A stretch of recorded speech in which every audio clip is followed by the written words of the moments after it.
अखिलेश यादव तभी कह रहे हैं कि भाई अगर यात्रा से पहले अगर सीट बंटवारा हो जाएगा तो शामिल हो जाएंगे। तो कहीं ना कहीं ये विरोधाभास बयान जो सामने आ रहे हैं, खुद ही सवाल उठा रहे हैं जिसे मजबूत गठबंधन कहने की कोशिश और दिखाने की कोशिश इंडिया गठबंधन कर रहा है। अनुमा आचार्य, शुरुआत आपसे ही कर रही हूं। अखिलेश यादव ने साफ कह दिया है, आपने आमंत्रित तो कर दिया है, और वर्तमान स्थिति अगर आप देख भी रहे अनुमा आचार्य, बीजेपी अपनी तैयारियों के साथ आश्वस्त है, नारा गढ़ चुकी है, लेकिन इंतजार लोगों के लिए, इंतजार नारे के लिए, इंतजार चेहरे के लिए, सीट शेयरिंग के लिए इंडिया गठबंधन का खत्म ही नहीं हो पा रहा है। पूजा जी, इस साल में पहली बार आपके चैनल पे आई हूं और आपके सारे जितने पैनलिस्ट हैं उन सबको मेरा नमस्कार, दर्शकों को मेरा नमस्कार। आपका सवाल अपनी जगह है, लेकिन आपने अभी सुना बहुत सी बातें जो आपके अपने सहयोगी ने कही।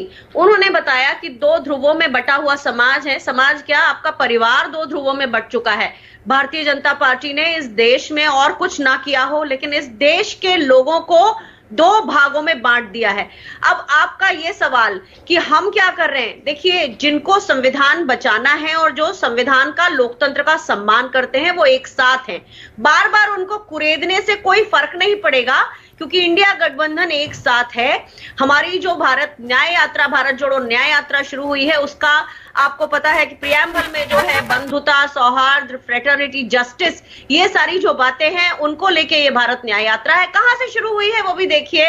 जिस मणिपुर को जलता देखकर भी प्रधानमंत्री अब भी नहीं जा सके, साल का आखिरी सप्ताह उन्होंने और साल की शुरुआत उन्होंने लक्षद्वीप में विलासितापूर्ण एक रिजॉर्ट में रहकर स्कूबा डाइविंग जैसे हजारों हजार के करतब करके, जो भी उनकी दिली इच्छाएं मन में रह गई हो, सारी सरकार लोगों के खर्चे पर पूरा करके, और एक ऐसा हॉलीडे जो वो मना रहे हैं लोगों के खर्चे पर। उसके बाद भी लोगों के अंदर एक तरह से भारतीय जनता पार्टी की, बीजेपी आईटी सेल ने जो भ्रांतियां भरी हैं, उन सबकी मियाद भी खत्म होने वाली है। और लोगों ने यह भी देख लिया है कि चीन के लोग भारतीय जनता पार्टी की पेरेंट ऑर्गेनाइजेशन आरएसएस के मुख्यालय में शायद नागपुर में ऑरेंज मार्मलेड बनाने की विधि सीखने गए थे, तो उस खबर को मीडिया ने दबा दिया। मीडिया का बहुत बड़ा रोल है पूजा जी, ये याद रखना पड़ेगा कि हमारी जो सारी लोकतंत्र की एक दारोमदार जो है वो मीडिया पर है, जिसने अयोध्या में बहुत सारा जो जमीन घोटाला हुआ उसकी खबरें नहीं उछाली, पकड़ी ही नहीं, उसके ऊपर कोई खोजी पत्रकारिता ही नहीं हुई। सारा का सारा सवाल विपक्ष पर और इंडिया गठबंधन पर क्यों होता है, ये समझ से बाहर है, क्योंकि भारतीय जनता पार्टी लोगों के बीच में जो नैरेटिव बनाती है वो पक्का इसी तरह से होता है कि आप सवाल उससे पूछे जो इस देश के संविधान और लोकतंत्र को बचाने की मुहिम पे है, जो लोगों के सरोकार की बात करता है, जो बेरोजगारी और महंगाई के मुद्दों की बात करता है, जो देश में बढ़ती हुई इस आर्थिक खाई की बात करता है, जो ये बोलता है कि जो संस्थाएं हैं वो पूरी तरह से राजनीतिकृत हो चुकी हैं।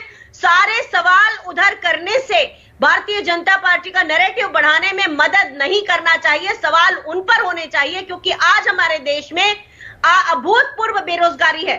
हमारे देश में जिस बात को लेकर, जिस छद्म राष्ट्रवाद को लेकर भारतीय जनता पार्टी ने लोगों के बीच में पहुंच बनाई, उसी के सेना अध्यक्ष जब रिटायर होते हैं तो वो लिखते हैं कि सेना के ऊपर जबरदस्ती उसे कमजोर करने के लिए अग्निपथ जैसी स्कीम लाद दी गई थी।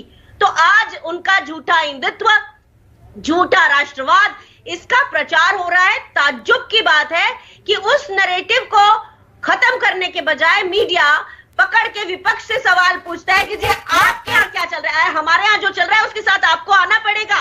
केवल विपक्ष कुछ नहीं कर सकता। लोकतंत्र में विपक्ष, लोग और मीडिया, ये तीनों मिलकर तय करते हैं कि सरकार की दिशा किस तरफ होगी और आगे लोकतंत्र की दिशा किस तरफ होगी।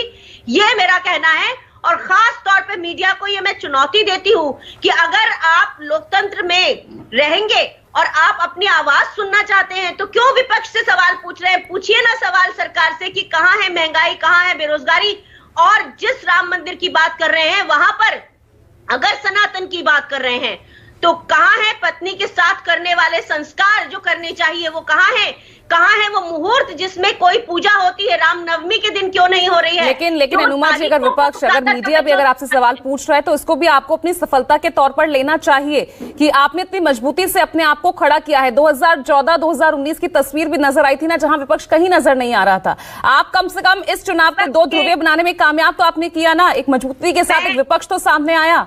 मैं रोकूंगी आपको, विपक्ष नहीं दिख रहा है, विपक्ष कहाँ है, ये वाला नैरेटिव भी बिल्कुल गलत है, क्योंकि विपक्ष हमेशा से था। ओनली थिंग इज, जो आप देख रहे हैं भारतीय जनता पार्टी जिस तरह व्हाट्सएप ग्रुप्स पर कब्जा कर बैठी है, फेसबुक पर कब्जा कर बैठी है, विपक्षी पार्टियों के जो रीच है वो तक कम कर दी जाती है।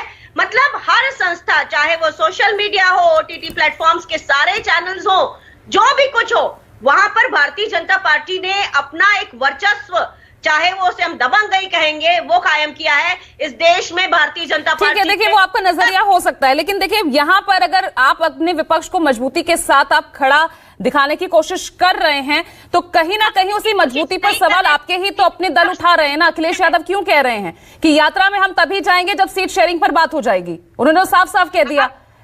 बंगाल की स्थिति आप देख ही रहे हैं, अधीर रंजन चौधरी के लगातार बयान, टीएमसी सीट देने को तैयार नहीं हो रही है। अधीर रंजन चौधरी कह रहे हैं कौन भीख मांग रहा है? पूजा जी, बहुत सीधी एक बात ये समझ लीजिए कि हम लोग अगर सोचने विचारने वाली और भारत की चिंता करने वाली पार्टियां हैं तो सवाल भी खड़े करेंगे एक दूसरे के साथ। क्या फर्क पड़ता है? हम बातचीत करके ही कंसेंसस पर पहुंचते हैं। हमारे यहाँ कोई तानाशाही, हिटलरशाही एक दूसरे के ऊपर किसी की नहीं है, जैसे भारतीय जनता पार्टी में होती है। और भारतीय जनता पार्टी के सदस्य आज इतनी हेकड़ी में, लोगों को समझ में आ रहा है कि आग उनके घर तक पहुंच रही है। हमारी बेटियों के साथ बलात्कार होने के बाद भी 2 दिन के लिए लोगों को पकड़ लिया जाता है। आज रूह में हिंसा करने वाला मोनू मानेसर को जमानत मिल जाती है, लेकिन बाकी लोगों को ये सरकार पकड़ के रखती है बिना किसी पड़ताल के, बिना किसी FIR के, बिना किसी चार्जशीट के। ठीक है कपिल श्रीवास्तव, दिख रहा है और आपके दर्शकों को भी दिख रहा है। ठीक है कपिल श्रीवास्तव जी, अब